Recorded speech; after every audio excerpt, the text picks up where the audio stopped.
Earth, a Love Story. Written and read by Robin Lassiter. Chapter 10. They're back. That creepy kid from Poltergeist. After my work with Samantha, I felt pretty steady. I started thinking about relationships again, about rebuilding my life. I thought about taking on faith, something that Jacob had assured me was true. You meet people at the level you're at, he said. If you do your work, do your best, keep striving, keep engaging, keep trying to grow and realize yourself not as perfect or repulsive, but as human and vulnerable, you'll meet someone who's doing the same. That sounded super made up, but lo and behold, I did meet that someone. I call him Jupiter because he's a Sagittarius and Jupiter rules Sagittarius, and Cancer, me, a moon child, is exalted in Jupiter. He is free-spirited, kind, happy. His joy is so gorgeous. We meet through mutual friends. We both try to take it really slow, but we fall in love anyway. We climb mountains and go camping and cross rivers together. We dance in the kitchen while we're cooking healthy food, and we play and throw our heads back laughing and go on adventures and revel in sunsets and blue sky days. I'm not trying to talk him into loving me. I act like myself, silly and joyful and unconcerned with how I look. He loves me anyway. We can both breathe next to each other. We look each other in the eye. We giggle until our faces and stomachs ache, and we fall asleep in each other's arms. And before I know it, here we are, back at chapter 1. Right in the middle of my settling into a normal and predictable life, it all starts up again. There is the buzzing and the light and the lifting and them saying, you have to come higher, we can't go that low. And then the second broken ankle while I was picking pinions with my family, and then the regression where I learned about my soul journey and extraplanetary origins, and the 4 who are one telling me to write a book that will span the gap between 2 major blocks of my life. I was able to push all of the weird experiences aside, to ignore them for a while. I started writing this book a few times, but I was talking around the thing so much that it felt dead and hollow. There was no life to it, and I didn't want there to be. I told myself I didn't have time to write this book. I told myself that it was folly and fantasy, even though I knew that wasn't true. The true truth was, I was terrified of saying plainly what my life had been. Speaking my life was a huge threshold to cross. That event horizon was what event horizons are. A point of no return where everything would be different on the other side, and that other side was totally unknown. I stayed in the uneasy tension of that place. As much as I'm a cliff jumper, a risk taker, a leap and the net will appearer, I am also a lingerer, a dawdler, a hanger out in thresholds that are certainly meant to be crossed. I had received the new call, but I hadn't yet said yes. At the end of 2020, about 6 months after I'd had the regression and about a year after the buzzing and out-of-body experiences had returned to me, Jupiter and I moved to the western Colorado desert on the other side of the Rocky Mountains from my childhood home. We live near the confluence of 2 big rivers, and we come here to see what our life together looks like. We arrive in our nice, brightly lit apartment in our nice, friendly new neighborhood. The apartment is built up against a hillside, and there are 2 levels. The lower level is a garage with a warm little room behind that holds the water heater, and then beyond that a crawl space with the earth floor rising steadily up into the hill behind us. We walk in the front door, then immediately up a stairway to arrive on the 2nd level, so that when we come into the living room, we find 4 huge sliding glass doors spanning the entire front of the house with a little balcony deck and a railing we can lean against to watch the sun rise and set against the backdrop of the red cliffs of the Colorado National Monument. Moving back from the living room is a light open kitchen and another hallway and 2 bedrooms that both open out onto a small patio back at ground level, which works because of the hillside. It's a bit surreal going from the 2nd-story living room back to the ground level bedrooms just by walking the 40 feet or so from the front of the house to the back. But it's a neat space and we love it.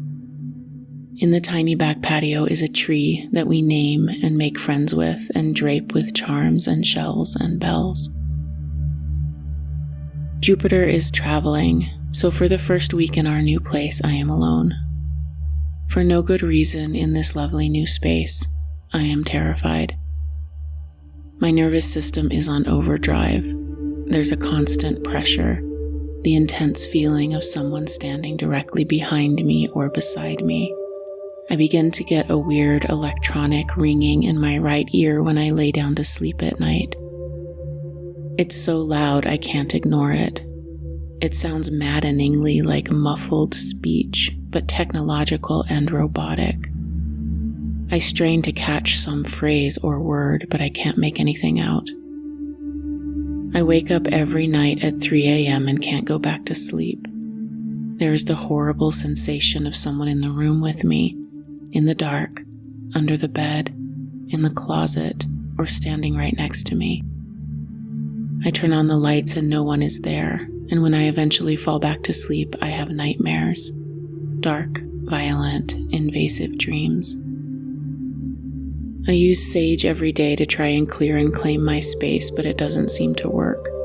The presence is with me day and night, and I endlessly check the doors and windows and behind the shower curtains.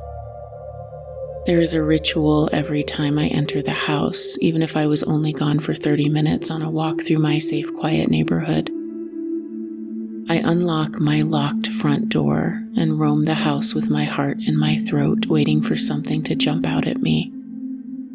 I watch myself in the mirror, terrified there will be something behind me. I methodically look through the entire house, in the garage, in the little room behind, peek into the crawl space behind that, and then upstairs to open every closet door and look under the beds and into every place where something or someone could be hiding. It's totally exhausting. I feel crazy and try to talk myself out of my illogical terror, but no matter what I do, it won't go away. I fitfully sleep with the lights on the whole time Jupiter is gone. It seems better when he gets back, but I work from home, so when he leaves in the morning, I am again alone in our terrifying, beautiful new place. The whole experience is eerie and unsettling enough, but the most unsettling part is the part that I don't say to anyone. The part that makes no sense to me, even though I've had a lifetime of contact with non-human entities and have seen craft in the sky and in my dreams, is that this presence feels, to me, alien. Not alien as in something out there, over there, up in the sky, on another planet, in my regression, in my dreams. Alien as in some deeply foreign presence in the room with me, interacting with me, watching me. And the fact that I'm even thinking that thought at all freaks me the fuck out.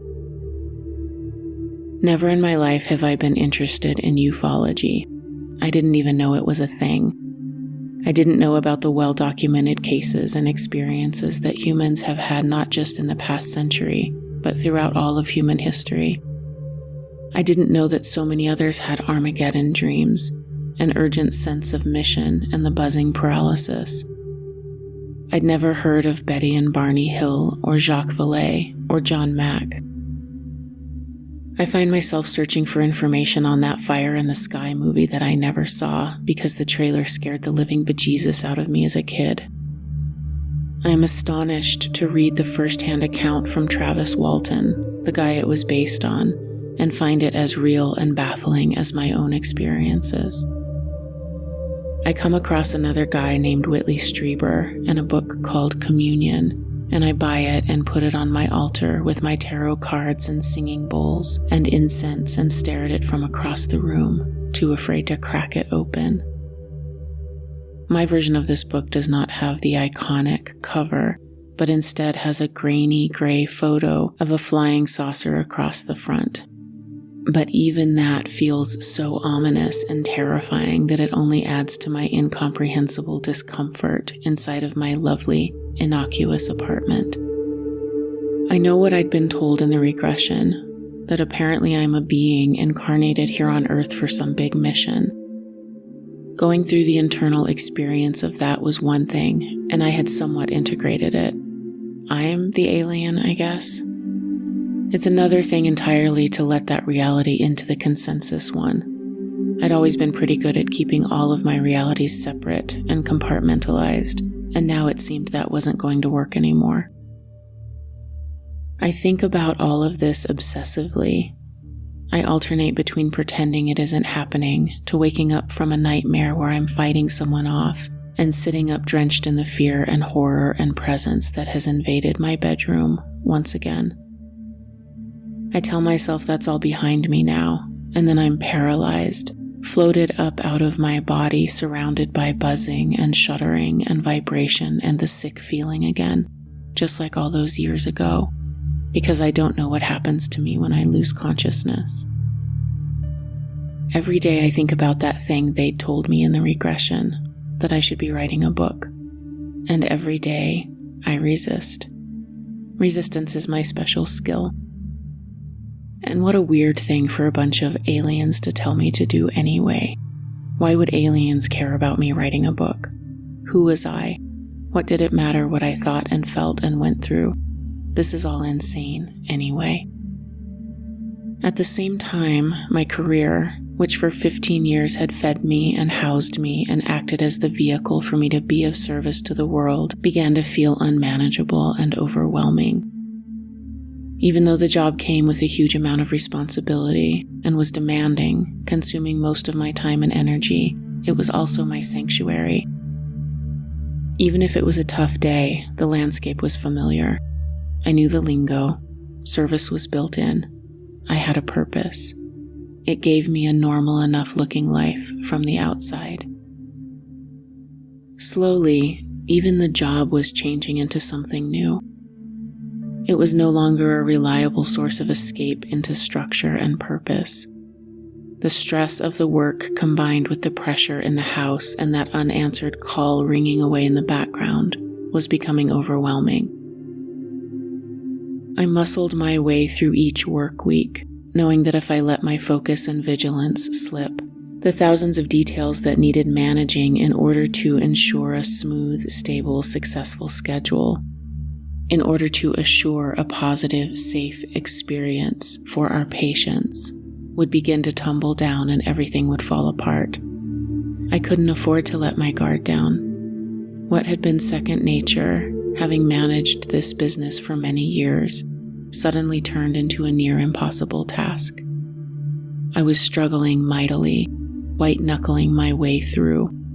No matter how much I fought it, the truth is that this primary foundation in my life, that had been steady through all of the years and moving and drama and change, was crumbling.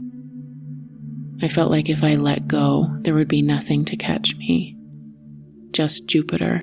But my entire life structure and reality was a bit too much to put onto any one person, so that would leave only me, falling through the air, again, with nothing and no one to catch me. One day I'm sitting on my couch looking out of the big sliding glass doors that cross the front of the living room.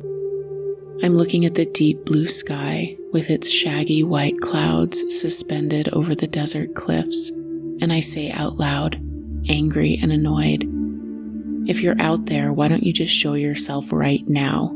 What's with all of this creeping around and dreams and tones and cryptic bullshit at 3 a.m., whatever it is? Just show yourselves." I guess I half expected a UFO to materialize, spin around 3 times, and spell out all the answers in glitter bubble letters across the sky, but the response to my directive is not that. Instead, it is unexpected, instantaneous, and dramatic. I see a big white flash cross the high window to my left and then hear a loud bang as something slams into the side of my house. I jump up off the couch and run outside to see what it was, and get there just in time to see a big white bird flying off into the distance. I stand on the balcony deck for a minute, trying to make sense of it, and then hear my cell phone ring and go inside to answer it.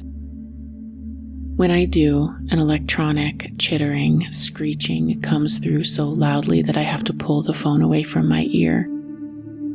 "Hello?" I ask. The response is the same muffled, garbled techno-babble that I've been hearing each night in my right ear, only this time the volume is turned up to 100. I still can't make out any words, although I strain and try. It's like a conversation I can almost catch, and it is again maddening that I can't decipher what's being said. Finally, I hang up the phone. This was the first of 3 white bird events. The second happened later that week, on the night of New Year's Eve, in a dream. In this very vivid dream, I am driving my truck down a road near our place. Jupiter is in the passenger's seat.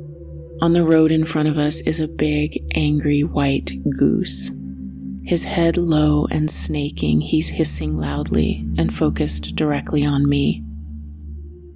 As I'm watching, he flaps his wings, slowly at first, then faster and runs towards us, head still low, pissed and intense, and me his singular target. I can't get out of his way in time and think, I'm gonna run right into him. He gets within a few inches of the truck and suddenly flies up and over the hood and straight through the windshield, which inconveniently disappears at that exact moment. He comes at me full speed and burrows himself into the crook of my neck on the right side. Not the cancer scar side, the other side. The feeling is so deeply visceral and intense that I'm instantly and fully awake, in my bed, flinging the covers back, scrabbling and scraping at my neck, thinking that a bird or a giant spider or a mouse or something had indeed been trying to burrow into my neck in real life while I was sleeping, and the sensation had been transferred into my dream world. I jump up and look for whatever had somehow found its way into my bedroom and burrowed into my neck, but there is nothing. The sensation in my body is that primal, visceral, protect your organs and life and carotid artery feeling that I imagine I'd have right before a lion who has my throat in his mouth bites the kill bite. The feeling stays in that vulnerable place where my neck meets my shoulder, and I continue to try to sweep the uncomfortable sensation away throughout the day. As I often do in moments like these, I consult the oracle known as Google, and what immediately comes up is the connection of the goose spirit to writing. The goose spirit translates the story we wrote in our book of life. Use the goose spirit to help you write your book. The goose spirit keeps the mirrors and masks of ourselves. The goose teaches us to write a life story of power. Use the goose quill to access the power of the written word, etc. Okay, got it. Write the fucking book. Because aliens said so, and so did a goose. Still very much suspicious of these experiences, I keep them all at arm's length. I really don't trust my interiority as something to be worked with, relied on. I certainly don't trust the invasive presence. Rather than serving as any sort of confirmation, the white bird events just make me feel more suspicious, more afraid. It all feels like a very personal imposition. The third bird event, though, didn't feel that way at all. I was on a walk listening to a podcast about people who've had NDEs. I love hearing from people who have seen the other side, the similarities between their accounts and my experiences with the jaguar and the velvet black intelligent void with the gateway feel in my body related to these near-death experiences that people have had. It was a beautiful day. I walked along listening to a man give his testimonial about his experience of life beyond this world when the world around me began to change. The huge blue spruce trees to my left began to softly glow, the dark green needles and small brown cones emanating a gentle golden light. Above me and to the right, a breeze delicately swirled bright green leaves at the top of tall black-barked trees. The leaves looked like they were being dipped and dragged through a pool of effervescent, sparkling blue water instead of the normal, flat backdrop of a sky. Even the sidewalk under my feet was slowly flowing with aliveness. An anthill, half on the sidewalk and half on the grass, with busy, fast, fat mahogany ants rushing to and fro, glowed softly blue. I could see little trailers of golden light following each ant on her hurried task. Every blade of grass and even the air itself was sparkling with life. I could see the air and molecules and atoms surrounding me and infusing me and connecting me to every other thing that is also ignited and infused by that same presence. I walked down the sidewalk, taking it all in, floating through this magical world in bliss and reveling in the light. My heart felt full of the same light, alive, sparkling glow, and I walked with a huge smile, head tilted back, bathing in the beauty of it all. Gliding along in an experience of deep and utter joy, not a thought in my head, I turned right to go towards home. In front of me was a street and a median and another street, and once I crossed those, I would turn left and be just a block from the apartment. There were a few other people around me, walking dogs and pushing strollers, and as I stepped onto the street to cross, I noticed a big white bird way over there across both streets, sitting in a tree and looking directly at me. He caught my eye because of how big he was and how white he was, about the size and shape of a raven, but with a smaller, hawk-like beak. I watched him step off of the branch he was sitting on, unfold his wings, and glide silently across the street and median directly towards me. I stood, still in that heightened alive state, mesmerized as he got closer and closer. His eyes locked onto mine. He closed the gap between us in just a few seconds and flew straight to me at eye level, never wavering, so that in order to keep him from hitting me right in the face, I had to duck out of his way, fast. I gasped and crouched, and then spun around to look behind me to see where he had gone. He was sitting up in a nearby tree, looking down at me, his dark, piercing, sharp bird eyes staring directly into mine. I glanced around at the other people out on their early evening walk, but no one seemed to notice what had just happened. We stayed that way for a moment, me looking at the bird looking at me. I was totally electrified. It was so unexpected, and also somehow fit seamlessly into the rarefied state I was in, the world still sparkling and alive and shimmering. I shifted back and forth from one foot to the other while the bird watched me. "What do I do?" I whispered out loud, and then glanced around to see if anyone was watching me be a crazy person, talking to myself and to a bird. I swear I felt like he wanted me to follow him, like he was beckoning me, and I was fighting with myself. This is what I do now? I follow birds? This is my life? What the fuck? I watched as this big white bird looked at me and then flew to another tree 10 feet away. He landed on a branch and turned to stare at me again. I took a few steps towards him. He flew another few feet and looked back at me. All the while, I'm certain I fully lost my mind and that following this bird is totally ridiculous. Eventually, though, the heightened electric excitement wins out and I surrender.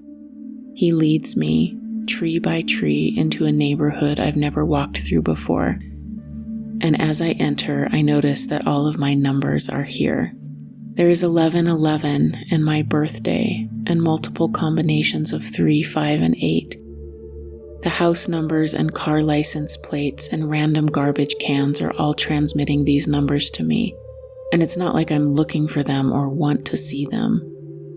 And why does it always feel so lame and crazy and embarrassing to talk about the number synchronicities? But there they all are, and as I continue along, I can't deny it, because over and over, one after another, they are announcing themselves to me. As this is happening, I suddenly realize that the address of our neat new apartment is 358. It had been so long since I'd had these number events that I hadn't even noticed. I float along through the neighborhood, open-mouthed and completely inside of the surreality. The big white bird leads me through the number sync funhouse for about 2 blocks, and then I look up and he is gone. Once again, I'm not quite sure what to do, but notice that the colors and the light in the world are back to normal. The heightened, shiny, shimmering state has faded away, and now I'm just a person standing dumbly, aimlessly, on the street looking around at nothing. I close my mouth, stand there a moment longer, and then turn around and go home. When I get there, laughing a wild internal laugh as I pass the 358 plaque outside of my door, I go directly to my bird book and then to the internet to search for what bird that could possibly have been. Maybe a goshawk, although the white and gray ones are only in Australia. Maybe a Clark's nutcracker, although the body shape and beak are all wrong. I don't know. I still don't know. The next morning, I get up and I start writing this book. After the 3 white bird events, I am even more interested in UFOs and aliens and ufology, which makes no sense because what do white birds have to do with any of that? Regardless, I begin an almost manic search for all things extraterrestrial, and even carefully open and begin to read Communion. Only in broad daylight, though, and only when I know Jupiter will be home soon. In the first sentence of the prelude of his book, Whitley uses the word shattering. I felt I was in good company. A few pages into chapter 1, he uses the word rushed to describe how his visitor approached. That word blasted through me like an ill wind, and I slammed the book shut and had a panic attack that required a long walk in nature before I could get the hairs on the back of my neck to settle back down. I kept going back to it slowly over time as my nervous system allowed. It takes me months to finish it, and by the time I do, my body can almost handle it. In the meantime, I discover others' accounts of their experiences and spend hours listening to every podcast, reading every blog, obsessively buying every book I come across, searching relentlessly for bits and pieces that will help all of this come together and make some kind of sense. At first, these accounts cause a physical, somatic, fear-soaked flop sweat every time, and I spend hours calming my nervous system and coming back to center. I acclimate over time, but slowly. A huge piece of the puzzle falls into place when I stumble across Stuart Davis interviewing Sean Esbjorn Hargens on Stuart's podcast, Aliens and Artists.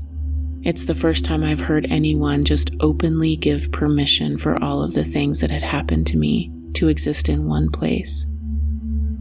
I think at one point Sean says something like, "What if we just start by believing people?" And that simple phrase was a key that slid past all of my tumblers and unlocked some door deep inside of me. I am gobsmacked, lightheaded, and flushed. I am rearranged, and all of the managing and regulating that I didn't even know I was doing falls away.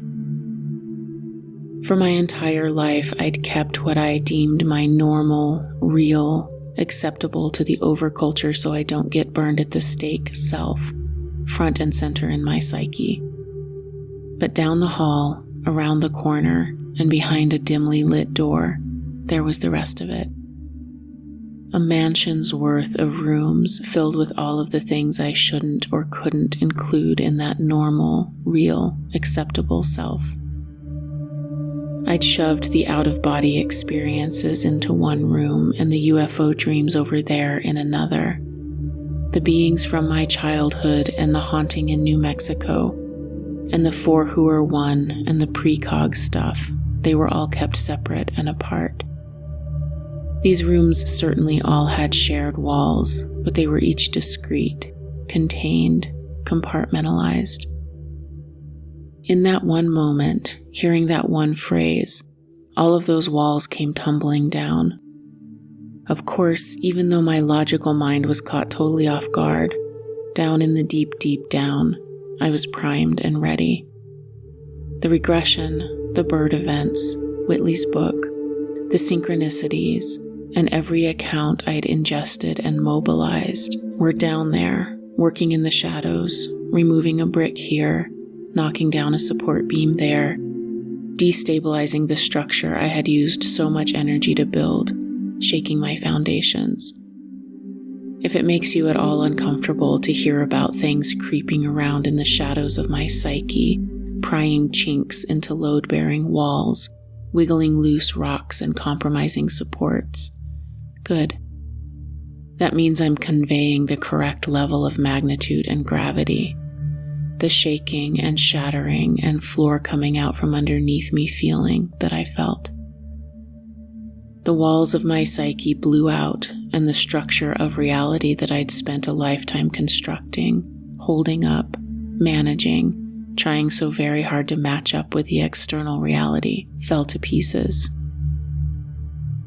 My ghosts began to frolic with the light beings and the non-human entities, and with them were Pan and UFOs and the Four Who Are One, and my previously abandoned, now integrated other self was in the corner, floating up out of her body.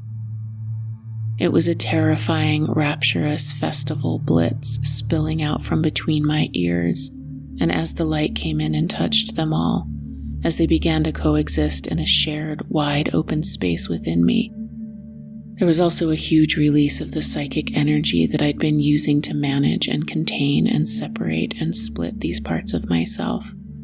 It had taken so much work to manage all of this. In their coming together, a tremendous amount of energy was returned to my physical body. It was overwhelming, ecstatic. I had been working to narrow something down into a singular answer. I was trying to figure something out. I was operating in a paradigm of either or, and suddenly I found myself in the realm of both and. Turns out the singular answer is that it is everything all at once. I wasn't crazy. We do contain multitudes. I knew it. Somewhere deep down, I knew it. And all of these beings that cohabitate with us here on our also conscious planet are actually a part of our humanness. The nature of our species is one of relationship to these beings and realms and to the deeper registers of ourselves, the parts of us that already know how to interact with them all. We just forgot. A few weeks later, I reached out to Stuart Davis and booked a session. I suddenly felt I needed to say these things out loud to someone or I was going to explode. The presence in my house and the pressure hadn't let up. If anything, it was worse. I was writing the book in fits and starts, but doing it. I was working. I had accepted myself at a new level. But the fear and palpably present visitor only became more real. During our first session, I talked around what I was trying to say for the entire time. Somehow Stuart felt and saw into what I was really saying, and over the next couple of sessions I was able to speak it all clearly. He helped me put structures in place to navigate the truth of all that I was experiencing. When I told him about the 3 bird events, he sat back in his chair and said, "Wow." And I swear I've never felt so utterly validated. When I said the word alien, not even a shadow of incredulity passed across his face. All of this wild, confusing, magical, terrifying world that I'd kept to myself for all of these years was received as not only real, but also meaningful. Holy fuck. Stuart also put me in touch with a new online community, the Experiencer Group, which had been formed as a support group for people who'd had any number of anomalous experiences. Here was my internal landscape reflected. Not only did I no longer have to compartmentalize all of these different events in my life, but now I also had a whole community of people to talk to who had experienced the same. For the first time, I had others who spoke my language. During the first support group meetings, my throat clenched and I cried through my shares and sweated through my shirt. Over time, I began to trust the safety of these people and was astonished to find them full of the same depth, sensitivity, and both-and paradigm that was within me. With Stuart's direction, I began to work with my team, my council. I made space each morning and night to communicate with my unseen guides, ancestors, and allies, those beings who cared for me and have my best and highest good at heart. I asked them for guidance, for help, and clarity. I ask them for protection, and I find that bliss. I am able to sleep again. Nightmares still come, but I have more strength now to face them and even make some sense of them. I am not terrified all the time. I can rest and stop pacing my own perimeter. I have help. I'm not alone. As I move into early 2021, this is my landscape. I have spoken as much of my truth as I am able to another human. I am storytelling myself into being, writing this very book. I have a new group of people to share my deepest experiences with, and I'm doing work to map and explore this new territory. I've said yes to this new cycle and journey. I'm working on getting certified to facilitate past life regressions, and I begin to take courses to become a hypnotherapist. My job is exhausting and overwhelming. These are all of the things happening in the external. They are the real life veneer covering the shifts and rearrangements that are happening inside of me, in the liminal, in my dreams, in out-of-body experiences, in visions, in the in-between space. The next chapter of this book is me reporting to you from that in-between space. What follows are journal entries, documentation of dreams, the content of more hypnotic regression work, and my own real-time processing and integration. What arises from all of this, spoiler, is that my life takes a wild, unexpected, rapturous left turn. I experience the loss of my immature and personalized fantasy of love, and I am gifted with an indiscriminate, unconditional, universal love so big that my body can only receive small morsels at a time, or I will explode into smithereens. I accept the certainty that I will never have a normal life, and I accept that the world is not what I thought it was. I answer the call from the deepest cells in the very center of my bones. All of that culminates. Does it ever really, though, fucking culminate? In a miraculous healing from a non-human entity. Yes, a miraculous healing from a non-human entity. I'm glad I have some more things to write before I get to that, because it's still complicated for me to talk about. And so, my friends, as we wander together into these borderlands, into this dark and unknown forest, in among these misty islands of my own interiority, I offer 3 red threads for you to follow. The first red thread, the return into my physical world, into my daily life, into the cancer scar on my neck, into my fucking bedroom, as a matter of fact, of aliens, others, non-human intelligence, non-human beings, extraterrestrials, or whatever, whoever they are. To be honest, I don't know. They could live on this planet.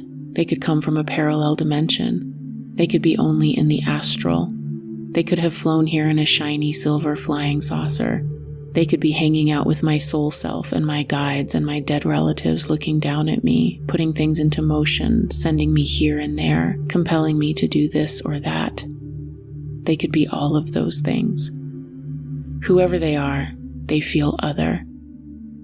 They are paranormal, extraterrestrial, transrational. Para, extra, trans, phenomenological, ontological, something or others. But they are definitely out of this world. So this first red thread, I call the galactic. The second red thread, number 2, is the falling away of the remaining structures and foundations from my previous life. All of them. My job, my relationship with Jupiter, my relationship with my culture, my deep core beliefs, my reality, my anticipated future. Everything shifts and changes. There is an internal restructuring. It is time for me to move from the evolution through suffering paradigm to the evolution through joy and creativity paradigm. There is a deep initiation through grief, and I am left to stabilize in the midst of a perpetual free fall. This second red thread is what I call the portal of grief that leads to joy. And finally, red thread number 3 is the emergence from deep within the rumbling earth, upward and throughout every cell of my being, of a rich feminine energy. Goddesses arrive and reintroduce me to our precious planet. They remind me of the truth of the great round, which unites what I thought were separate evolutions of suffering and joy into a single sacred monad. I call this third red thread of the feminine, life herself. So, the galactic, the portal of grief that leads to joy, and life herself. Got it? If you can hang on to that, you'll make it through the next bit. That's how I made it through.